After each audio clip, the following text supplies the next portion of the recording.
Hi friends, welcome to my channel. எல்லாரும் எப்படி இருக்கீங்க? நான் நல்லா இருக்கேன். நீங்கள் எப்படி இருக்கீங்கிறத கமெண்ட்டில் சொல்லுங்கள். இன்றைக்கி நம்ம வழக்கம் போல் ஒரு சூப்பரான கதை கவிதையோடு பார்க்க போகிறோம். அது என்ன கதை கவிதைன்னு வாங்க பார்க்கலாம்.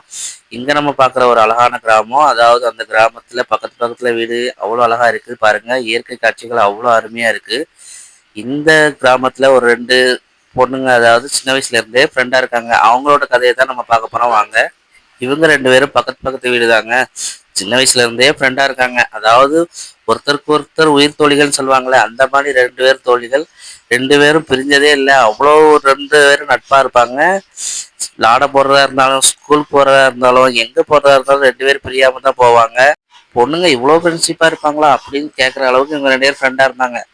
அதாவது இவங்க ரெண்டு பேரும் அதாவது பார்த்துக்காம இருந்தாங்கன்னா, அதாவது அன்னைக்கு ஃபுல்லா சோகமாவே மூஞ்சி தூக்கி வச்சுட்டே இருப்பாங்க.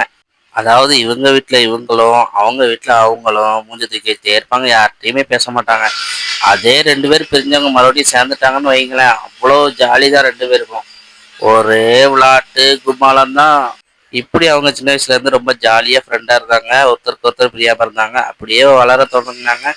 அப்படியே ஸ்கூலு, அப்படியே காலேஜ் அப்படின்னு அவங்களோட வயசுக்கு ஏற்ற மாதிரி மாறி இருந்தாங்க. ஆனா அவங்க நட்பு மட்டும் மாறாம அப்படியே சந்தோஷமா இருந்தாங்க. ரெண்டு பேரும் ஜாலியா இருந்தாங்க. அதாவது ரெண்டு பேரும் எந்த பிரச்சனைனாலும் ஒருத்தருக்கு ஒருத்தர் ஆறுதலாகவும் அன்பாகவும் இருந்தாங்க. இதனாலே அவங்க ஊர்ல இவங்க ரெண்டு பேரும் ஃப்ரெண்ட்ஷிப்பை பார்த்து அவ்வளோ பொறாமப்பட்டாங்க ஊர்ல எல்லாமே.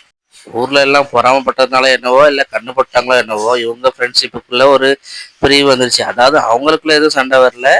இவங்க ஃபேமிலி ஒரு பக்கமும், அவங்க ஃபேமிலி ஒரு பக்கமும் பிரிஞ்சு போகிற சூழ்நிலை வந்துருச்சு. அதாவது அவங்கவுங்க வேலைக்கு தகுந்த மாதிரி பிரிச்சுக்கிட்டாங்க.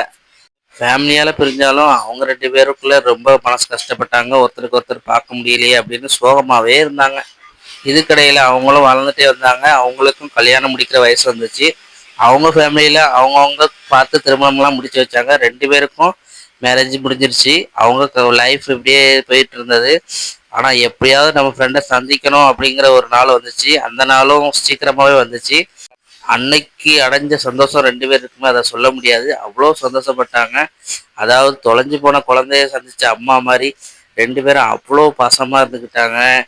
ரெண்டு பேரும் பரிமாறிக்கிட்டாங்க. என்ன செஞ்ச இவ்வளோ நாள், என்ன பார்க்காம நீ எப்படி இருந்த, நீ எப்படி இருந்தன்னு பேசிக்கிட்டு இருந்தாங்க.